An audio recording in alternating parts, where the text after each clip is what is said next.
All right, welcome to LinkedIn Live. We are here talking with a couple of our vendors uh, about Technovations and about what you can do to prepare and get the most out of Technovations. This is really from, I think the title from Handshakes to ROI, because we have to have a catchy title. So this is a vendor playbook, and we got vendors here that are going to help us to walk through that. So as part of a TIA thing, I have to read our antitrust statement to start. So, discussion, comments, presentations during TIA functions must not refer to any past, present, or future rates, prices, or anything related thereto, include any reference to marketing strategies, include only just any discussion of boycotts or any person, product, or firm, or inhibit any members' employees from discussing employment with other member companies.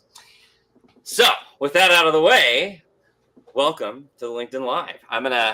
I am Russ Felker. I'm the CTO at Megacorp Logistics, as it says right there on my little headline. And we are based in Wilmington, North Carolina, about a $1 billion third-party logistics firm. Been around since 2009, 2009, and going strong. So we're excited to be here and hosting this. And I'll turn it over to my partners in crime here. So Dave, I'll turn it over to you first. Yeah, hey everybody, I'm Dave McCoy, VP of Sales at Bitfreighter. For anybody that's not familiar with Bitfreighter is an integration platform dedicated to freight transportation, and we really specialize in a couple different things. We do managed EDI for freight, only for freight, and then we have an automated quoting platform that we hook into the spot boards for returning instant rates or to automatically quote to spot boards via like quoting rules inside of our platform. So all work hand in hand, automates the life of a load. You can quote it, get the tender, send status updates, receive, you can send acceptances, send invoices, all that inside of our platform. Awesome. Thanks, Dave. Ben. Yeah, for sure. Hey, everyone. Ben Oldham. I'm the enterprise sales leader here at Augment, which is an AI company. We're building virtual teammates for logistics. It's taking those repetitive tasks, figuring out how we can insert an AI teammate and complete the task for you. Whether that's sending a phone call, sending an email, sending a text. We are overall kind of the communication modes, and we're having building that full orchestration so that our AI teammates can have that full context of what's going on with specific loads across the different forms of communication. Obviously, email is great, but I've sent those emails that shippers have not loved and gotten a phone call immediately afterwards. So having that full context is really important for that knowledge transfer. But I've been in the brokerage space for about 10 years.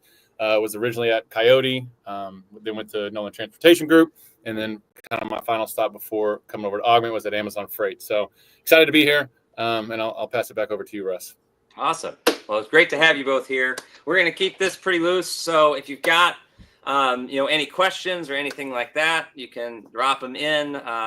They should come in through our comments, and we've got some help watching that. So we will work to get to those questions as they come through. If you have any that come up, and then from a quick perspective, I mean, this is not about just going to Technovations. What we want to do is we want to think about how do we use conferences like Technovations in a very strategic way and be strategic about our attendance at those conferences. And so we're going to talk through kind of that vendor strategy. That's really what we're going to be working through and talking through in this. So, you guys have been to conferences, not just Technovations, but other conferences before. And I'm sure that there's people that kind of stop by the booth and look at things, but what's something that you guys think of as a really key strategy for people to have when they come to a conference and are going to be walking that exhibit floor? Dave, what do you think? What's a core thing that somebody needs to be focused on? Yeah, from my perspective, I'm always the one standing at the booth, and I think it's pretty cool when I can tell that somebody did some research whenever they come up.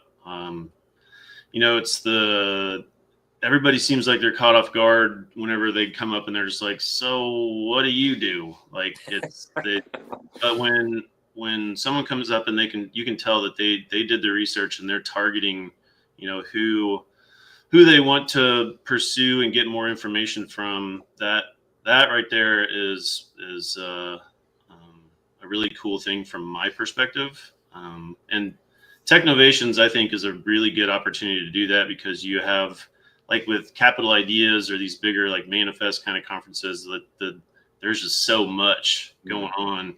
It's hard to do that. It's hard to research everything and pinpoint, who you want to target. But with Technovations, I think something like this, and why we really wanted to get this together, is because it's a really good opportunity with a small list of technovators that are there, that you can do full research into everything and maybe take 20 minutes and have a good idea of what everybody's doing, and have a targeted approach for every single conversation. And maybe you don't want to go up to someone and say, what do you do, because you know everything about it. So I guess to answer your question then, I mean, I think that you really need to go in with some sort of a game plan. You really need to go in and have an idea of what these technology companies are offering, and see if that fits a need or an interest that you want to learn more about, and have just like a quick game plan for each and every single one of those. And that's like at the very base level. I mean, I think you can go more in depth with that, and reach out and schedule some time with everybody. I mean, it's worth your while to really understand what's going on out there. There's a lot with AI that we all hear, and Ben obviously is in that boat. And I think there's a lot, especially that's saying AI. That's the first time I've heard that. So yeah, well, you just opened up your email inbox. Yeah. So you make a great point. Research and doing research. I feel like there may be a really, could AI help with that research maybe a little bit, and help you with doing some of those things? I mean, I used ChatGPT before all of these events to try to get, a better idea of who might make sense for me to reach out to or to try to find. So yes, 100%. AI can help, maybe not augment in that fact, not yet. Maybe we're building towards that. Grab me at Technovations and maybe I can tell you about it. But I think Dave nailed it. I mean, I've had that, those moments where somebody comes up and says, oh, augment, like I've heard about you. I want to talk about this and how you can help me with that. And those are really, really great conversations that usually lead to, a conversation after the event or after the conference. But I've also been in those situations where somebody walks up and says, all right, what do you do? And then, I can see within the first 2 minutes of my spiel that, they've checked out, and it's like, all right, well, I still got 5 more minutes to go. So you're going to be stuck here. So 100%, I mean, all that Dave said, coming prepared, using all the tools and information out there as your business, where you need help, you should have a game plan of what you're looking for, where you're trying to go, especially towards the end of the year. I mean, with 2026 coming around, knowing goals, knowing what you're wanting to achieve, and then trying to find those vendors that can help you hit those goals and come prepared. It's 100%. Yeah. And I think, doing that research and there's an exhibitor list. So it's not like it's a secret, we don't keep it a secret of which vendors are going to be there at Technovation. So I think, playing off what both of you guys have said, take that list, take what are the pain points that you have that you're trying to resolve? And then whether you use Gemini, whether you use ChatGPT, whatever you use something. If you're not using something, please start using something now. But other than that, feed that in. Like at the very base level, if you're not familiar with using ChatGPT or Gemini and load and listen and all that stuff, like if you just go to the Technovations page and go to like the agenda, and all the Technovators are there and they're all linked to their website, and there's 15 of them. I mean, you can do it. You can get a quick understanding. I mean, there's some names on there, that everybody knows what they do, sure. But there's names on there that I don't know what they do. So like it's just getting into the website and just doing a quick glance can give you a 10-second idea and be like, oh yeah, that's interesting, and at least give you that base knowledge to go in and see them and say, all right, I know what they do. Here's how I think maybe it could help. Can you maybe like guide me in the right direction? and Right. it's a lot better than going in clueless and doing the whole cool squishy swags you guys got. What do you I mean, do? you can still stop and get those, even if it's not just get it's stuck there a little bit. But but yeah, I think it's having that game plan, and it's putting that in place. And you mentioned something also, Dave, just the pre-scheduling of meetings. So that's one way that you can make sure also that you're going to get to ask the questions that you want to ask, to get the information that you need out of the engagement. Ben talks about he's got about, sounds like about the 5-minute, 30-second spiel, because they'll check out after 30 minutes. You still got 5, but but instead of just getting the generic spiel, you can even reach out ahead of time and say, hey, here's some specific questions I have. Can we meet at? You have the agenda. When the expo floor is open. Do a little bit of pre-planning. Don't plan the whole time. Still good to walk around. Still good to have those individual interactions. But you have plenty of time to do that. Chase had put something in the comments about doing everything, going to the after hours events. That's another great place to do that type of just catching up and all those things.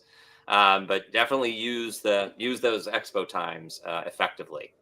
So they've got their plan. They go in. They know who they want to talk to. They're the attendee is ready.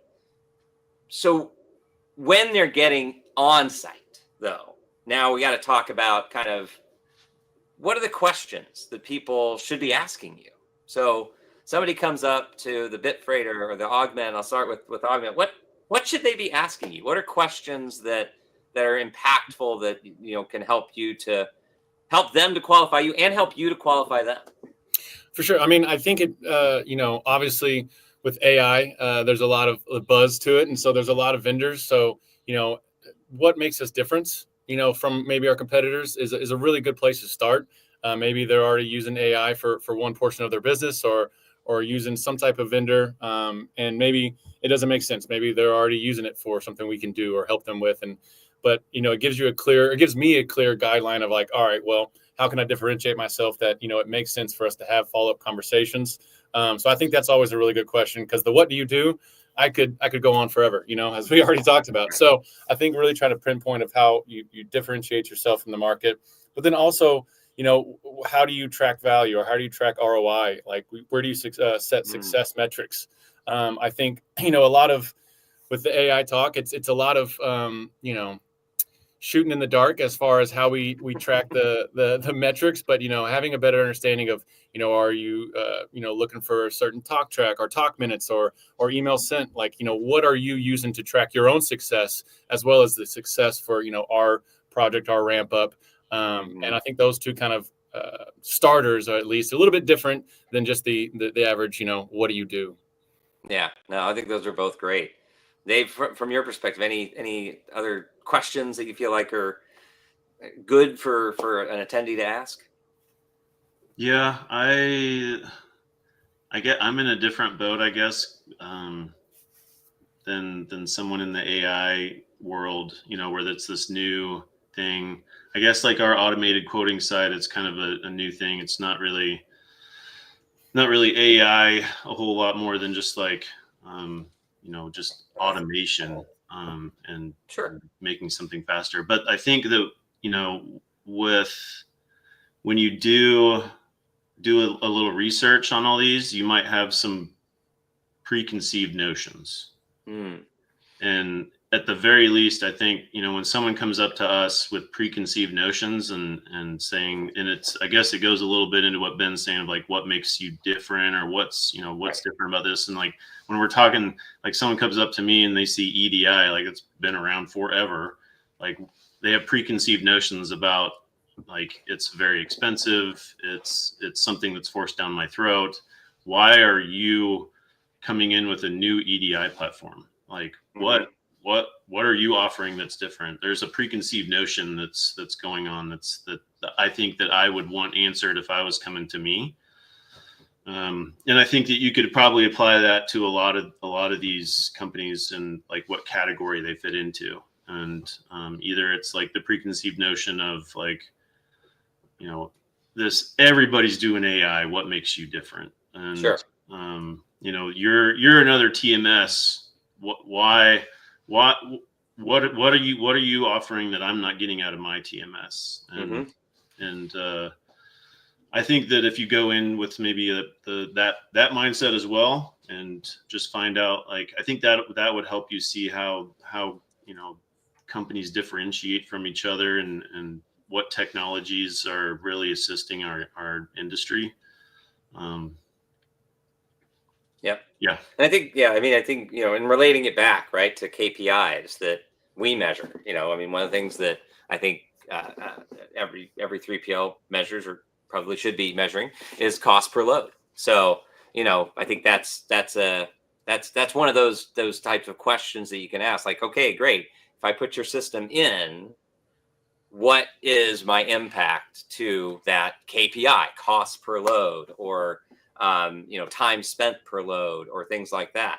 I think both of those are, you know, they're related questions. You might measure one or the other, or maybe both, but those are important questions. And I think that can, as you walk up to a vendor, asking them what differentiates you, what sets you apart, but also how is putting your system in place going to impact that, you know, that key metric for us, which is cost per load. And, you know, in today's market, cost per load is a very important metric for 3PL. So we take it pretty seriously. As far as the AI drinking game that we're going to have, no, that's not a thing really, but I feel like it could be, maybe, as you're walking the vendor floor. I feel like we just need to make a recommendation to pace yourself on the AI drinking game. Maybe start with beer. Don't go right for the hard stuff. But and that's anytime a vendor says AI, you have to take a drink. That's the game, just so we're all clear. So what other things can they do? So there's that initial engagement, but what is that follow up? So say somebody comes up, there's that initial engagement, they're asking some questions. What are the things that they can, you know, what's something that they can really take away, that and an insight? What are some insights that you know, an attendee might be able to garner from a conversation with one of the vendors at the conference? I'll just throw that grenade out there. Whoever wants to jump. Yeah, I would, like, again, I'm going off of like what I would hope being a vendor. So I would hope to just leave one little nugget that they could leave with, that would just like have some sort of interest, or a way that could impact something. I wouldn't try to overbear them with information and leave them like, I heard him talk a lot and I have no idea what they even do. Like, so just like one little thing that allows you to follow up on that. And if you can try to come in to get one little nugget from everything, and then be able to like really start to see, you know, okay, that could help me in this area of my business that I've pinpointed as a pain, then I now can probably get a follow-up from the person I talked to before I'm going to reach out to them. It's just the way it is. And right. But then that really gives you a good idea and something to remember whenever you go back to that demo, of not needing to be reminded, like, all right, what do they do again? Because you've left with like that one thing, that one little thing that sparked your interest. I think you could turn that into a question too, right? I mean, that's a great, I think, question to bring to any of these conferences. But Technovations, obviously what we're talking about here is, hey, as I walk away from this conversation, and this is me as an attendee saying that, what is one thing that I should be taking away from this conversation based on the interaction that we've had today? I think that's a great question to throw into the mix at the end of the conversation for any attendee. So Ben, what are your thoughts on that? Well, I mean, just to build off that point, I think like even in that follow-up, being very direct, like with that nugget, with that one takeaway, with that vendor. I mean, whether it's this is, you know, from our conversation, this is what I'm interested in, or this is what I think your product might be able to solve or do for us. That really sets the stage, I think, for getting to, you know, that end result of, you know, finding a partnership, driving ROI. Because if you're not coming direct, or you're not coming with, you know, that nugget that leads to what you think it can and can't do, you're kind of just spinning wheels. It might be 2-3 meetings, and obviously sometimes that is needed. Obviously, don't want to discourage learning more about the product before ever signing up. But having those direct conversations, having those honest conversations about what you're looking for, what you think that the product can do, and if it can or can't do that, then it makes the noise a little less. Like talking to all the different 3PLs and carriers after these meetings or after these conferences, it's like, oh, like, yeah, well, I'm digesting. It's like, all right, well, if you're not interested, it's fine. Like I understand, but I don't want to add noise into your email, into your meetings. So I just always think the direct conversations from those nuggets will hopefully lead to faster ROI. Yeah, and I think that's another great point, Ben. And you mentioned kind of being direct and being like, I think sometimes whether you're on the especially on the attendee side or the one being sold to, I'll say, we have a tendency to maybe think that we need to be nice versus direct, or like overly nice, like, oh, okay, yeah, okay, well, I think you guys would agree from your perspective, and I've been on the selling side myself, and it's better if they just say, yeah, no, it doesn't look like it's good for me. I mean, you don't want to waste everybody's time. So I'd say from an attendee perspective, I mean, if you're having a conversation, you've made the plan, you went to talk to a group, you've had this conversation, you've asked the questions, but in the end, you're just like, I don't really see it. Just say it. Just say it. You're gonna save everybody a lot of time. You being nice is gonna create a whole bunch of stuff coming your way. Right, and you're gonna be bombarded with demo requests and sales calls. And if you're just honest and just have a conversation and say this is something that probably is not going to fit my organization, that's cool. Like, fine, that's fantastic. Yeah. Thank you so much for the conversation, and great to get to know you. And exactly. Yeah, it's totally cool. Yeah, absolutely. But I think that's a great point. And you're just talking about being direct, Ben, is key. So now we've prepared, we've gone to the conference, we've asked the questions, we've gotten our answers.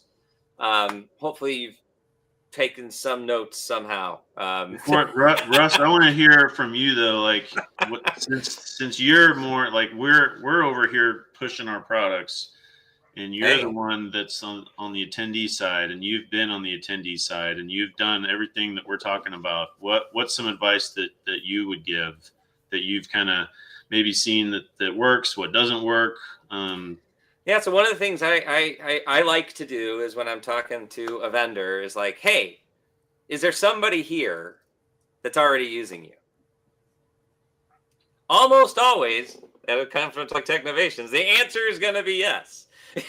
So if you're interested in a product, if you've had that conversation, you've taken away the nugget, you've done these different things, and there's like, yeah, there's an interest here. I'm interested in seeing what this could do. Ask for the quick referral. That's a great use of time in between sessions, at lunch. Even ask the vendor, hey, if they're here, do you mind putting us together? Can you send an email real quick or whatever? Can you point them out to me or something like that? That I think also helps to really cement how somebody else is using it, and that's one of the biggest advantages of this type of a conference and the vendors that are there and the attendees, because we're all kind of doing a lot of the same things. So finding out how someone else has incorporated this in is so useful, and it's so there. It's available. It's right there. And if you can't get with them at the conference, that's when you can do that in the post-conference follow-up. So that would be my advice. Yeah. It can be very, very useful. I do that all the time. And it leads to that post conference, because as we you're getting and doing all these things, we got to be at that post conference point, setting that tone of the follow up, not just with the vendors but with your peers, and leveraging Technovations as that peer network that it is critical, I think, to to really make the best decisions for your business, and work with everybody's not going to be the right vendor, just like every attendee is not going to be the right customer.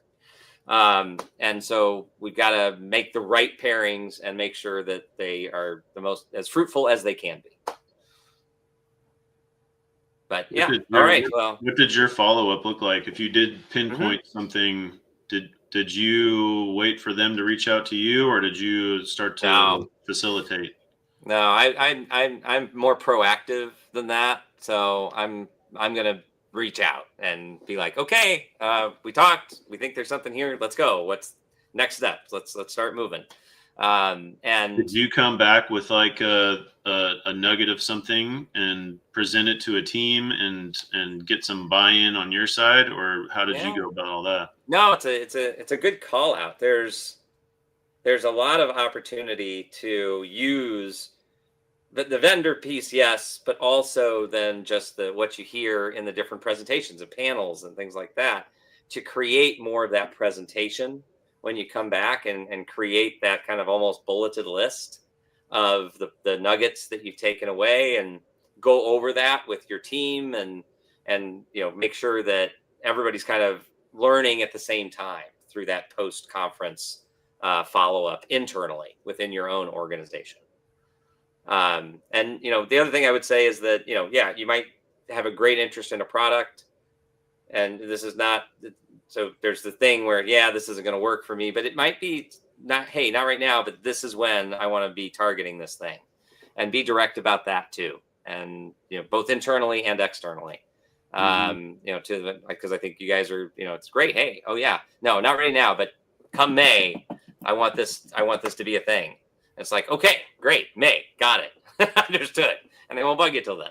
Then they'll bug you, but but I think it's a key thing, and you gotta come away with that bulleted list, though, Dave, that you mentioned, and Ben, that you mentioned, that nugget, those takeaways that you can really bring back to your business, to your team, and to get things going, get things moving, and get things turning into implementations. Because going to conferences is great, but the ROI comes in what you do after the conference. Yep. Awesome. All right. Well, I know we're just about at time here, I think. So I wanted to thank you guys for coming on, and for sharing your views and your points, and kind of give you just a minute here, just to last closing thought, kind of coming here at the end. Excited. I will be at Technovations next week, so if you see me, I'll probably be wearing this shirt as well. Come up, give me a shout.